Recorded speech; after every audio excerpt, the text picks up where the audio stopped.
Props, pupuntahan natin ngayon yung isang property na for sale na matatagpuan dito sa bayan ng Lipa City sa Batangas. So mula po dito sa kalsada mga kaprops, maglalakad tayo ng kunti lang. So itong direksyon na ito ay papunta po sa town proper ng Lipa. Mga nasa 5 to 8 minutes travel time lang ang distansya nito sa mismong bayan ng Lipa. Tapos ito naman po ay papunta naman sa Ibaan. Ayan, pwede tayong dumaan dito mga kaprops. Ang property ay meron ng right of way. So ito po ang right of way mga kaprops. Kasya po dito ang inyong sasakyan. Bali, ang property na ito, ang right of way na ito na yung right of way ng property. So mula doon sa sementadong kalsada mga kaprops, yan, ito yung lalakarin natin. Kunting lakarin lang.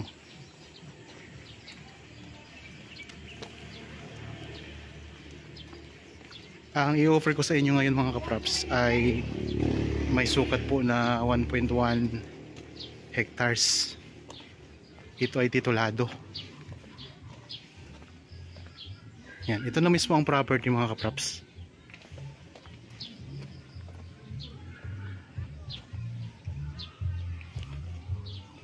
Yan, ito na mismo mga kaprops. Meron ng bakod dyan sa palibot.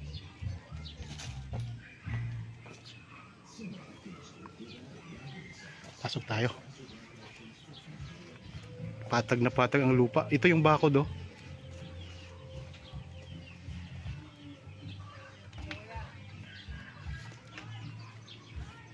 Ito yung mga bakod mga kaprops oh. May bakod na yan. Tapos may mga tanim na mga dalang hita.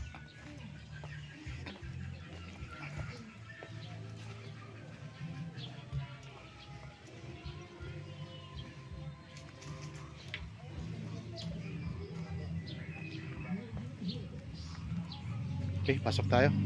Yan, meron na tong gate. Itong gate nila. Magandang property. May mga tanim na dalang hita. Patag na patag ang lupa.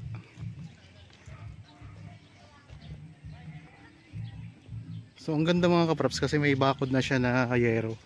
Palibot na, tapos ang sa taas ng yero ay merong mga barbed wire na rin po na bakod. Yan o.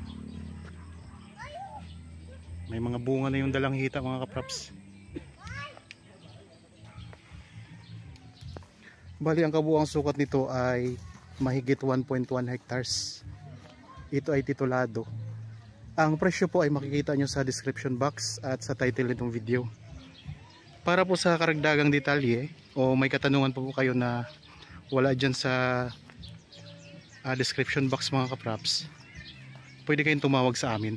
Ito po ang number namin. Meron tayong Viber, cellphone number, Facebook Messenger, WhatsApp, at pwede rin po kayong mag chat.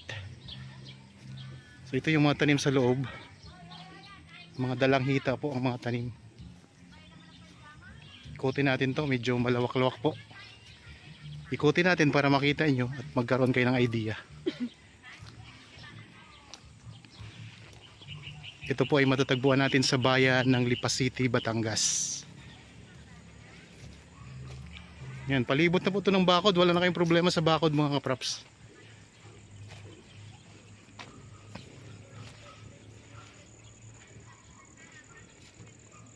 Yan, may mga alaga ditong baka ang may-ari oh. So dito tayo ngayon sa may right side ng property. Yan. Puntahan natin ang corner. Tapos may kapitbahay kayo dyan. Oh. So yun po ang pinaka-corner mga kaprops ng property.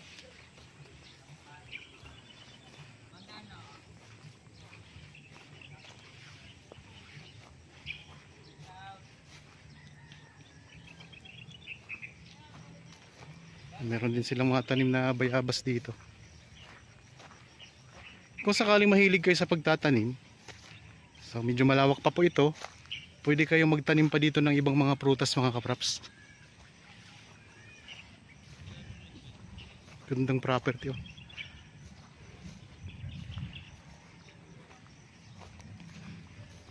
Yan, ito na yung pinakalikurang bahagi ng property. Mula po dito, mula po doon, yan yung corner. Yan, ito yung pinakalikuran. Tingnan nyo naman. At nakapalibot na talaga ng bako dito. Tapos ayan, mga katabi yung property mga kaprops. Ibang property na po yan, pero ang ganda rin oh. So ito. Kasama yun. So balik tayo dito. Kasama pala itong may bakod.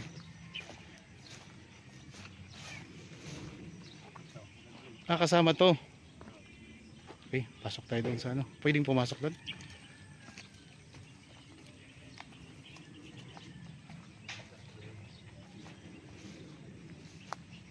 Yung kapitbahay ninyo.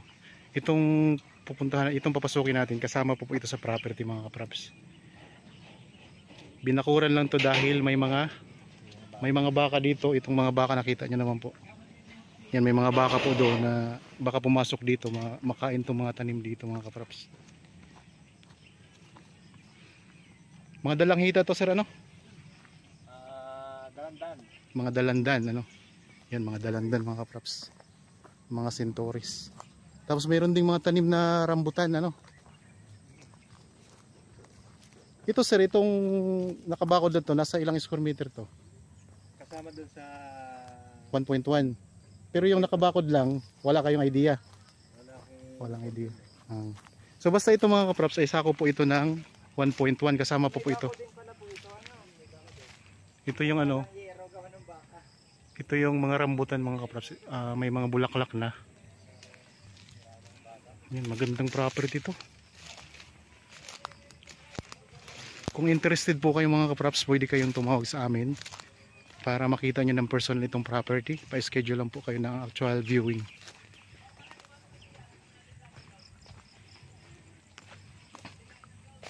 Yan, may mga bunga ng rambutan. Oh. Sir, yung ano, yung lipa ilang oras papunta Manila? Pag hanggang Manila? Opo. Pag walang traffic wala pang isang oras. Ngayon, so mga kaprops, kung walang traffic, wala pang isang oras. Kapag nangyari naman ang daan, wala na traffic. So ang traffic lang talaga nakapagpapatagal ng biyahe. 10 minutes hanggang bayan ng Lipa. 10 minutes lang no? Walang traffic yun. Wala. 10 minutes lang hanggang bayan ng Lipa. Yan, ang gandang property. Ang dami ditong mga centauris mga kaprops. Yan, palibot yan ng centauris. Ikot ko lang ang camera ha.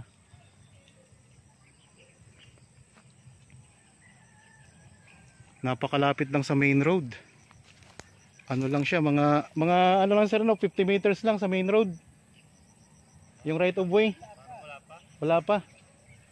So wala pang 50 meters mula sa main road mga kaprops.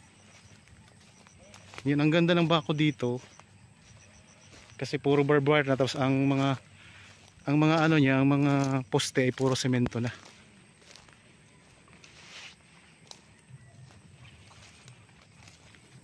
Ay mga kaprops, oh. Simentado na ang mga poste hanggang doon pa.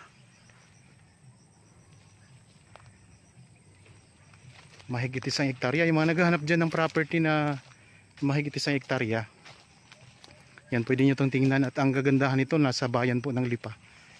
Malamig po ito na lugar mga kaprops. Mataas na lugar ang Lipa.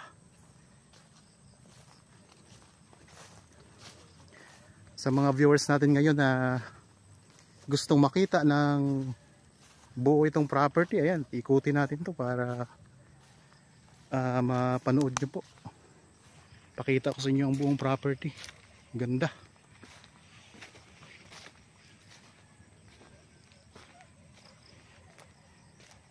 Puro centauris yan mga kaprops, oh.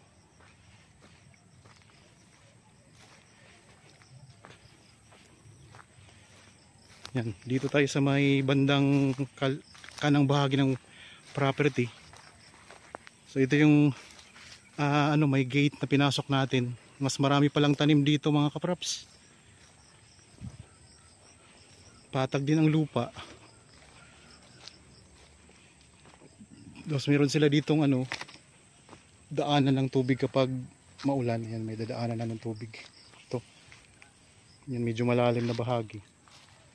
Ito yung dadaanan ng tubig.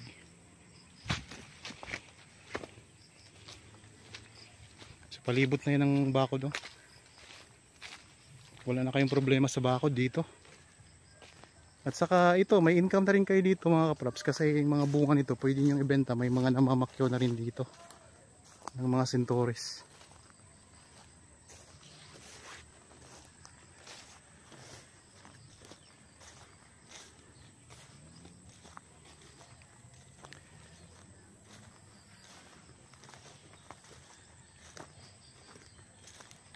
Tapos hindi siya ganoon kalayo sa mga bahayan.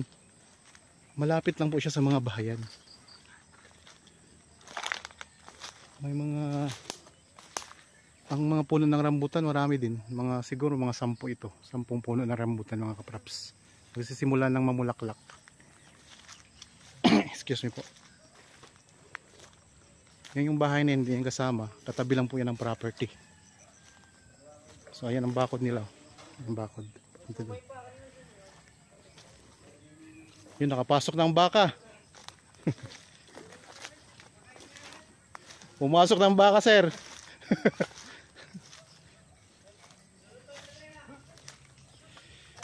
Lalaking baka mga kaprops. So, pwede kayo mag-alaga ng baka. So yun nga lang po, kaya binaguran pala yun. Kasi para di makapasok ang baka yun. Pero nakapasok sila kasi nabuksan namin. Yun, pumasok na, oh.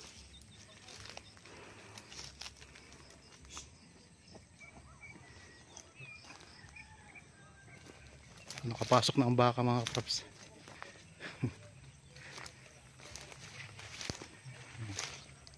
I-hit ko lang ang camera.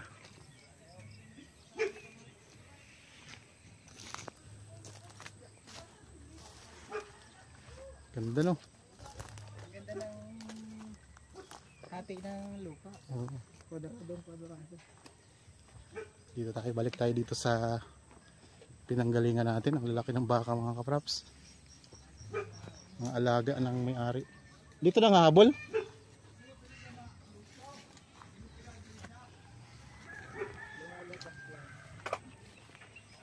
Dito tayo, baka habulan din ng baka.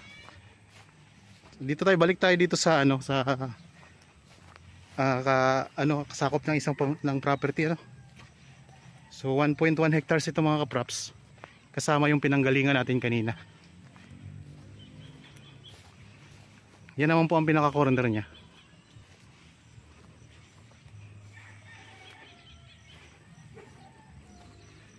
Dito, pwede kayo magtanim dito ng mga gusto nyo pang itanim ng mga prutas.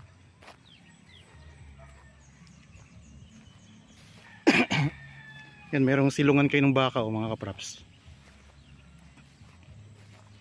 Tapos kung gusto niyo namang i-subdivide, kalapit lang sa main road nito, pwede yan mga kaprops. Sakaling mabili niyo itong property. Patag na patag ang lupa.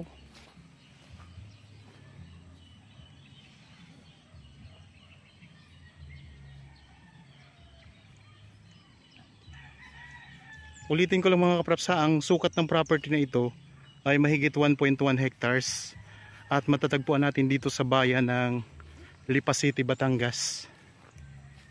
Mga nasa 30 meters lang po ang distansya sa main road at ang distansya po mula sa town proper ng Lipa ay nasa 10 minutes travel time lang mga kaprops.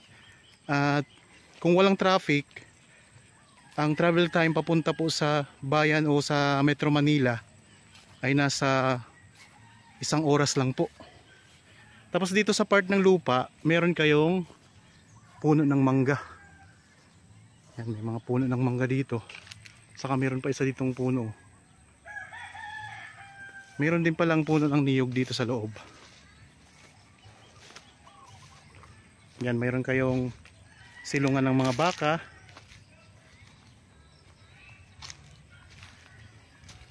Tapos dito, marami ding mga puno ng rambutan. Ito, maraming puno ng rambutan dito mga kaprops. Yan, meron kayong katabing bahayan sa may gilid. Yan po ay kalsada na po ang kasunod ng mga bahay na yan. Kalsada na po yan, yung pinanggalingan natin kanina. Mayroon kayong bodega, pwedeng bodega yan, gawin yung bodega. Ito, daming rambutan dito.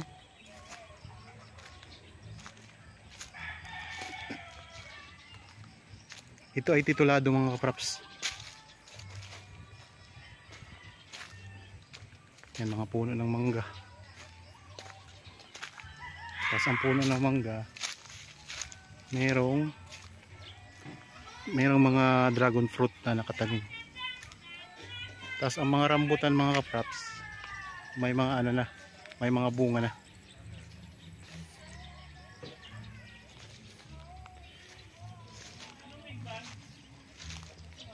Gandang property nito. Nasa syudad dito mga kapraps, Lipa City, sakop ng Lipa City.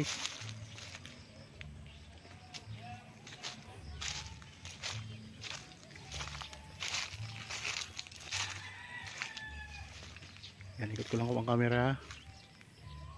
Ulitin ko lang po, ang property na ito ay may sukat na 1.1 hectares, titulado sa bayan po ng Lipa City, Batangas. Maraming tanim na sintores. Gandang property. Tapos dito mayroon pa pala sa ditong daanan ng tubig. Ayan o. Mayroong daanan ng tubig dyan. Okay, sana nagustuhan nyo po ang property na in-offer ko sa inyo ngayon. Para po sa mga bago pa lang sa aking channel at napadaan lang po dito sa aking channel, huwag nyo pong kalimutang mag-subscribe at pindutin na rin po ang notification bell para maging updated kayo sa mga bagong property na i-offer po namin. Maraming salamat po. Lagi tayong mag-iingat at God bless po sa ating lahat mga kapraps.